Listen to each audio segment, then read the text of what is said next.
Bonjour mesdames et messieurs, je suis en fait tout à fait ravi de vous retrouver dans cette nouvelle édition, dans votre émission presque semi-hebdomadaire. L'Égypte à la une, votre fenêtre sur le monde égyptien, votre fenêtre sur les grands événements qui ont émaillé la scène égyptienne durant les derniers jours. Justement, ce qui a pris l'attention sur la scène égyptienne, ce qui a pris à la une, ou ce qui s'est trouvé quand même à la une de l'Égypte, c'était bien sûr ces réunions et ces assemblées de l'Abad. Avec plus de précision, le président Abdel Fattah el-Sisi a déclaré que l'ampleur des défis auxquels le monde est confronté s'est reflétée sur le continent africain, notamment la pandémie de coronavirus et la guerre russo-ukrainienne. Le chef de l'État a fait de telles déclarations en inaugurant hier la 58e assemblée annuelle du Conseil des gouverneurs du groupe de la Banque africaine de développement qui se tient à Sharm el-Sheikh du 22 au 26 mai 2023. En fait, l'édition de 2023 des assemblées annuelles se tient sous le thème « Mobiliser les financements du secteur privé en faveur du climat et de croissance verte en Afrique ». Salam Arabi va vous donner plus d'explications.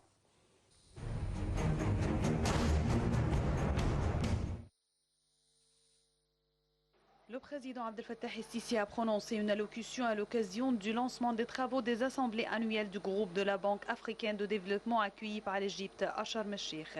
Au cours de son allocution, le chef de l'État s'est félicité du rôle essentiel joué par la Banque africaine de développement dans le cadre de l'intérêt accordé aux questions de développement sur le continent africain, notamment à la lumière des défis économiques croissants au niveau international. Le président el-Sisi a également affirmé que l'Égypte continue de soutenir les efforts visant à réaliser le développement économique des pays du continent, que ce soit au niveau régional ou national. Il a déclaré que l'ampleur des défis auxquels le monde est confronté s'est reflétée sur la scène actuelle sur le continent, notamment la pandémie de coronavirus et la guerre russo-ukrainienne qui ont laissé une crise sans précédent dans les chaînes d'approvisionnement. Le chef de l'État a ajouté que les défis mondiaux ont eu un grand impact sur les économies des pays africains et les idées non traditionnelles doivent être recherchées pour soutenir la roue du développement sur le continent africain. Les institutions de financement doivent reconsidérer les conditions qui qualifient les pays pour obtenir des prêts. Le président de la République a souligné que la lutte contre le changement climatique devrait être une priorité absolue pour tous les pays du monde. Le chef de l'État a ajouté que l'Égypte accorde une grande importance à la dimension environnementale, soulignant la nécessité de stimuler le secteur privé pour promouvoir des projets respectueux de l'environnement en Afrique. Le président el-Sisi a déclaré que les données de la réalité économique imposent la nécessité de stimuler le secteur privé à jouer un plus grand rôle dans la fourniture du financement nécessaire pour promouvoir des projets respectueux de l'environnement, tout en intensifiant les mécanismes d'utilisation des sources d'énergie propres et en approuvant les politiques et procédures nécessaires à cet effet. Le président el-Sisi a souligné que les activités de l'édition au cours des assemblées annuelles de la Banque africaine de développement représentent une occasion unique d'échanger des connaissances et des expériences et d'apporter l'appui technique nécessaire pour faire face aux répercussions du changement climatique, tout en présentant un ordre du jour clair selon un calendrier pour identifier les voies et mécanismes permettant de faire face aux différents défis auxquels sont confrontés les pays du continent africain pour atteindre les objectifs de développement durable.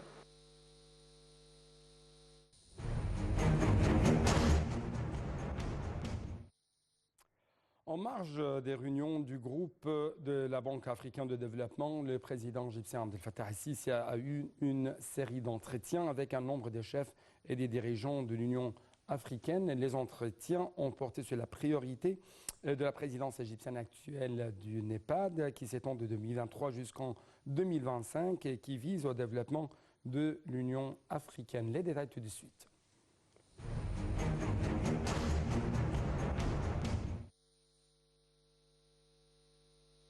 Le président Abdel Fattah el-Sisi a examiné avec le président comorien Ousmane Razeli, président actuel de l'Union africaine, les diverses questions africaines et ont convenu de continuer les consultations pour trouver des solutions pour les crises en Afrique. Lors de la rencontre, le chef de l'État a affirmé que l'Égypte était prête à transférer son expérience de la présidence de l'Union africaine aux îles Comores et d'activer la coopération conjointe dans tous les domaines. Le président comorien a pour sa part exprimé l'appréciation de son pays pour la direction et le peuple égyptien et pour le rôle pionnier de l'Égypte dans les continents africains. Le chef de l'État s'est également entretenu avec son homologue zimbabwéen. Au cours de l'entretien, le président Sisi a assuré l'importance que donne l'Égypte à la consolidation de ses relations avec le Zimbabwe dans les différents domaines, aussi bien au niveau bilatéral qu'au niveau de la COMESA.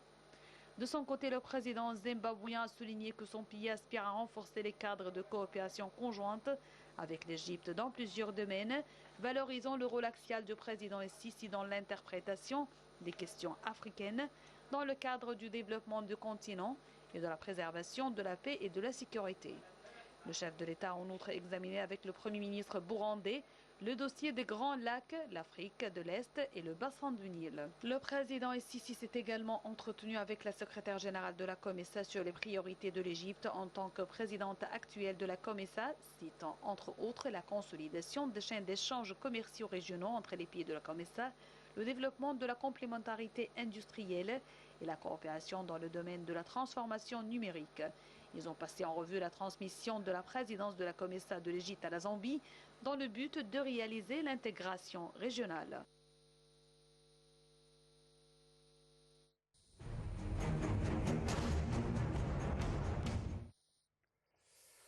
De sa part, le chef du gouvernement égyptien, Dr Mostafa Madbouli, a souligné hier qu'il était temps plutôt que le monde place l'Afrique à la tête de ses priorités durant la prochaine période, surtout en ce qui concerne tous les projets de développement.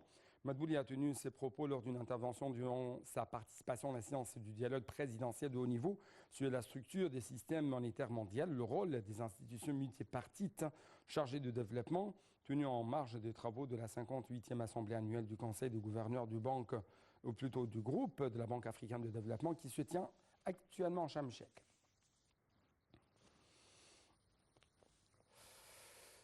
Au niveau des relations arabes, avec plus de précision au niveau des relations mutuelles entre l'Égypte et le Mans, le sultan d'Oman, Haitham Ben Tariq, a achevé lundi sa première visite officielle en Égypte et qui a duré 2 jours, et ce, après avoir eu des entretiens bilatéraux avec le président Abdel Fattah al-Sisi, au cours desquels les 2 leaders ont discuté des moyens de renforcer les relations bilatérales. Donc, Salam Arabi va vous donner plus d'explications durant le prochain reportage.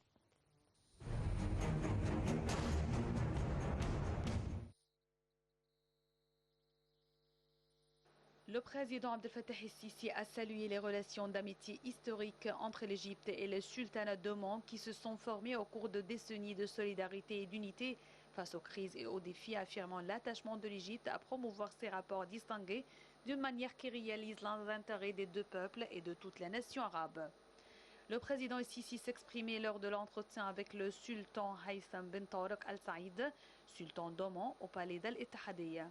Au début de la rencontre, le président Sisi a souhaité la bienvenue au sultan Haitham, exprimant ses vœux de succès dans l'achèvement du processus de développement global et de la réalisation de la vision Oman 2040. Pour sa part, le sultan Haitham Ben Tariq Al Saïd a loué les relations distinguées entre l'Égypte et le sultanat d'Oman, ainsi que les liens d'amitié et de fraternité qui unissent les 2 peuples frères à travers l'histoire. Il a souligné la volonté d'Oman de renforcer les cadres de coopération entre les 2 pays et d'ouvrir de nouveaux horizons à la collaboration bilatérale dans tous les domaines au cours de la période à venir afin de tirer parti des résultats positifs obtenus à cet égard lors de la visite du président Sisi à Mascate en juin 2022, ainsi que la poursuite des consultations et de la coordination entre les 2 parties sur les questions régionales et internationales d'intérêt commun, en particulier à la lumière de la profondeur stratégique et culturelle que l'Égypte représente pour les nations arabes et un élément fondamental pour préserver la sécurité et la stabilité de la région. Les 2 leaders se sont également félicités de l'augmentation continue des échanges commerciaux, soulignant la poursuite du renforcement des efforts en cours à cet égard entre les autorités concernées des 2 pays. Les 2 parties ont aussi discuté des moyens d'échanger des expériences dans la réalisation de développement institutionnel et la modernisation de l'appareil administratif des 2 pays et de leurs mécanismes de travail en suivant la gouvernance et la numérisation. Selon le porte-parole de la présidence, les deux dirigeants ont échangé les vues sur les questions régionales et internationales dans le cadre d'une coordination et d'une consultation permanente entre les deux pays et de leurs efforts pour parvenir à la stabilité et à la sécurité régionale, en particulier à la lumière des grandes menaces qui pèsent sur la région et de nombreux pays arabes. Les deux parties ont convenu de la nécessité d'intensifier les efforts pour régler les crises existantes d'une manière qui protège les intérêts suprêmes des peuples arabes et préserve leurs ressources et leurs acquis.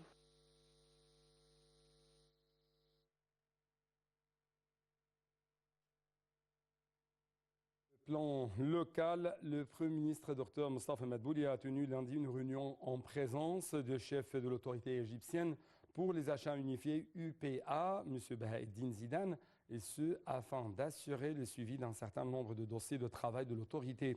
Au cours de la réunion, le chef de l'UPA a passé en revue un certain nombre de dossiers de travail de l'autorité, avec en tête les mécanismes que l'UPA fournit aux autorités pour faire face aux situations d'urgence, y compris ceux qui ont été pris pendant la période de la pandémie du coronavirus. M. Zidane a également souligné la présence des stocks suffisants de fournitures médicales et de médicaments. Le chef du gouvernement s'est enquis lors de la réunion de la disponibilité de diverses fournitures médicales et des phases de mise en œuvre de projets d'entrepôt stratégiques de produits et des dispositifs médicaux.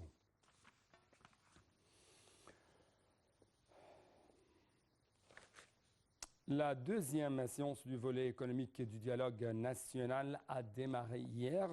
4 séances se sont tenues, dont 2 ont été destinées aux questions de la commission industrielle. Et les 2 autres ont été quand même consacrées au sujet de la commission de l'investissement privé local et étranger. Les participants à la première session de la commission de l'industrie ont souligné hier la nécessité d'élaborer une stratégie qui contribue à une renaissance industrielle.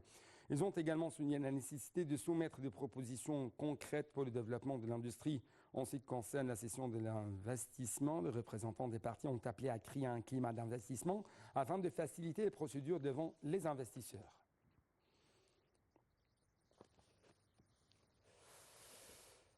Le secrétaire général de la Ligue arabe, Ahmed Aboulghait, a souligné le lien étroit entre la sécurité nationale arabe et les efforts de développement afin de sauvegarder la structure arabe et afin quand même de parvenir à l'intégration entre ces composantes. M.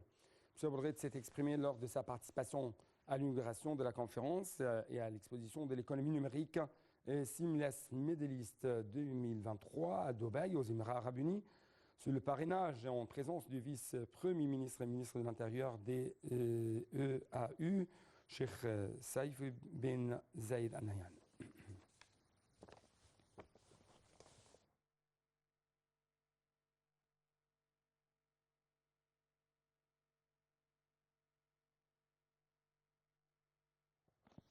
Donc on va prendre une toute petite pause. Après ça, on va se retrouver.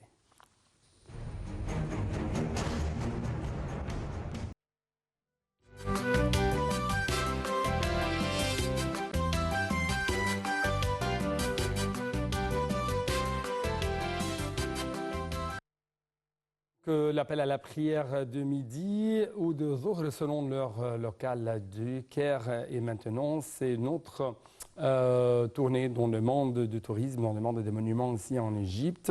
Avec plus de précision, on trouve que le ministre égyptien du tourisme et des antiquités, Ahmed Issa, a tenu lundi une réunion élargie via visioconférence pour suivre les travaux entrepris dans le grand musée égyptien. Au cours de cette réunion, le superviseur du projet du Grand Musée égyptien de ses alentours, Atef Moufter, a passé en revue les travaux de construction mis en place au musée. Ce Moufter a exposé à cet égard les travaux dans les principales salles d'exposition ainsi que dans le musée des barques de roi Khéops en préparation de l'inauguration prévue du Grand Musée égyptien.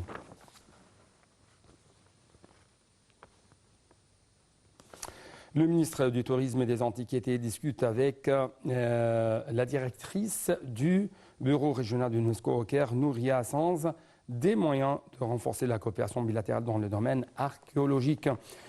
En fait, c'est au cours de cette rencontre que le ministre a souhaité la bienvenue à Mme Sanz et à la délégation qui l'accompagne, appréciant la coopération existante entre l'Égypte et le bureau régional de l'UNESCO au Caire, qui est le premier bureau régional de l'organisation à être établi en dehors de la capitale française, Paris. Clôturons donc cette édition par Luxor, où 38 vols en montgolfière ont été organisés hier.